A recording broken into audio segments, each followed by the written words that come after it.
Stendhal a qualifié Rouen d'Athènes du genre gothique, ce qui signifie qu'elle constitue une référence en matière d'architecture gothique, comme Athènes en matière d'architecture classique. Simone de Beauvoir, alias le Castor, attendait Sartre, qui, prof de philosophie à Rouen, donnait ses cours, puis repartait pour Paris par la gare proche. Un autre homme de lettres, Gustave Flaubert, a contribué au prestige de Rouen. Créateur de l'élégant cambrioleur Arsène Lupin, l'auteur Maurice Leblanc y est né lui aussi. Ville natale d'écrivains, Rouen fut aussi le berceau de peintres et de décorateurs comme Jean Jouvenet, Théodore Géricault ou encore Marcel Duchamp, qui y a été enterré, et de manière plus récente les peintres Daniel Autoire, Claudine Loken, Christophe Ronel. Rouen a été désignée sous le nom de ville sans clocher par Victor Hugo. La cathédrale primatiale Notre-Dame, d'architecture gothique, inspira particulièrement Claude Monet, qui l'a immortalisée dans la série des cathédrales.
Le Parlement de Normandie est l'un des plus importants édifices de style gothique civil en France. L'édifice abrite le palais de justice et notamment la cour d'assises.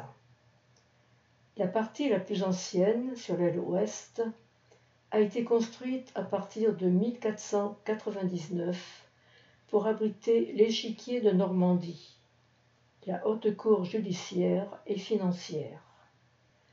Celui-ci est transformé en Parlement de Normandie en 1515. De manière générale, l'édifice est représentatif du style Louis XII qui marque une transition entre le gothique et la première Renaissance. Ravagé lors du bombardement du 19 avril 1944, sa voûte immense est restituée après-guerre dans sa forme originelle de carène de navire renversée dont la nef composée d'une seule volée n'est soutenue par aucun pilier. On peut observer des nombreux trous visibles sur la pierre de l'édifice. Ils sont un témoignage des violents bombardements alliés qu'a subi la ville lors de sa libération en 1944.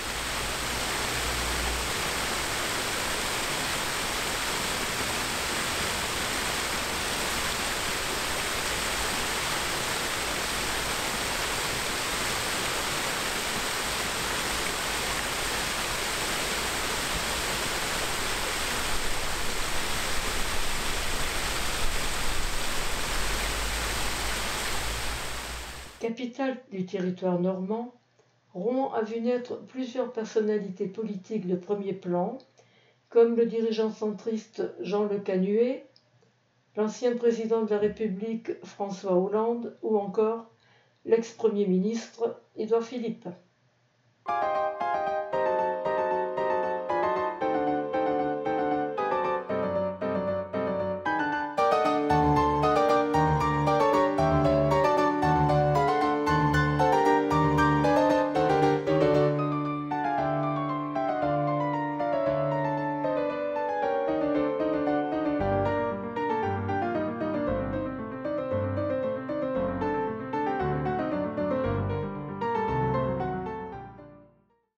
Jeanne d'Arc est mise à l'honneur dans toute la ville de Rouen.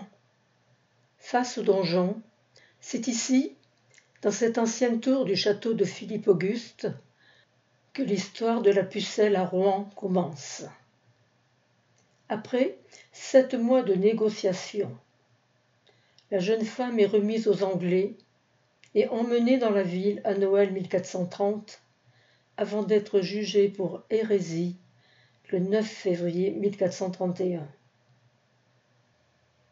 Un procès en hérésie expéditif dont l'issue ne laissait guère de doute. Un second procès sera instruit après sa mort, qui conclut à son innocence, casse le premier jugement et l'élève au rang de martyr.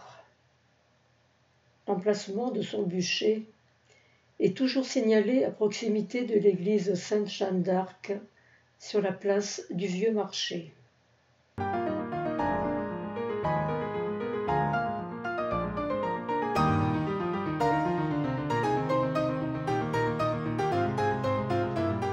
Symbole de la puissance de Rouen, le Gros Horloge est un monument emblématique de la ville. L'agneau pascal, dans un écusson au centre de l'arcade, représente les armes de la ville et symbolise le commerce et l'industrie de la laine.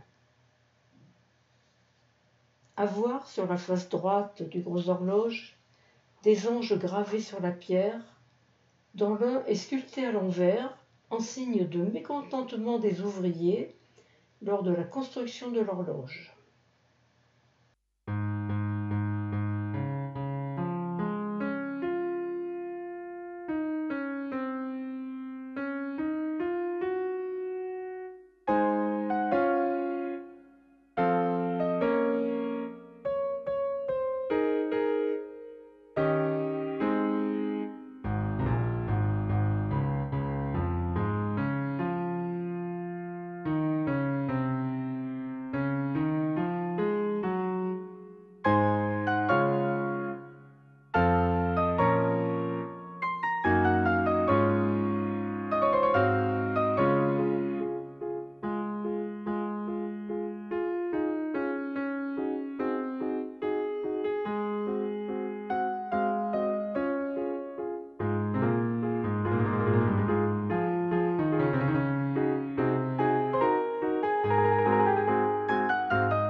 Plusieurs scientifiques éminents sont des rouennais de naissance, tels que le prix Nobel de médecine Charles Nicolle, qui a donné son nom au principal hôpital de la ville, et le spationaute Thomas Pesquet.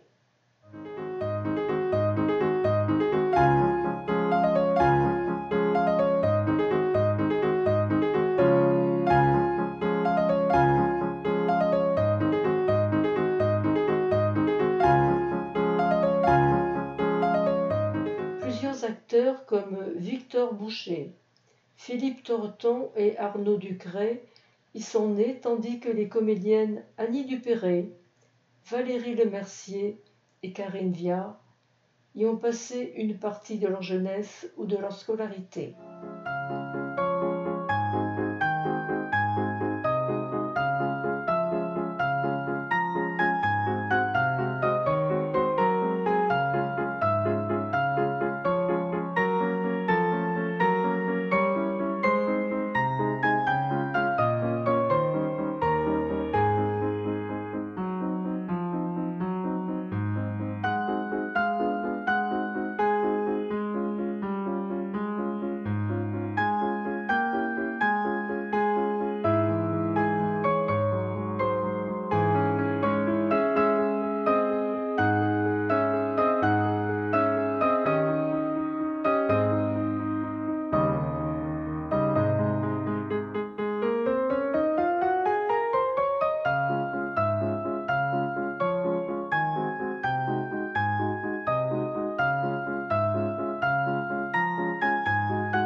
C'est à Rouen que sont nés de nombreux artistes ayant profondément marqué la France.